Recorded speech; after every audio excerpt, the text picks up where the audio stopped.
Does the theory that trichromate vision evolved at least partly or perhaps in the main as a aid to emotion detection contradict the frugivore theory?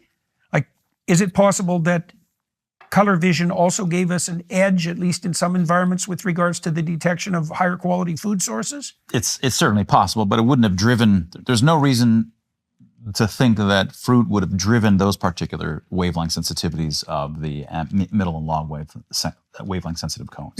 Particularly given that they're so close together. Right. So that, that's the crucial issue. Yeah, and there's all kinds of things where we leverage our color vision, which is peculiarly for empath kind of health senses. But we obviously use it for lots of things, probably in nature beyond that, and in culture we use it all over the place. But that doesn't mean that doesn't amount to an explanation for what drove it. I mean, part of the problem, I guess, that people have with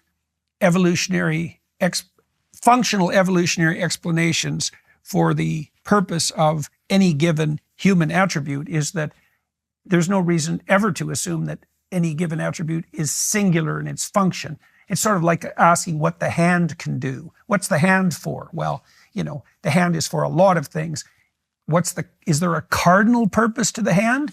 That's a hard question to ask, but there's no reason to assume that evolution wouldn't operate so that a given biological phenomenon would be other than multi-purpose. Right. Well, so everything might be multi-purpose, but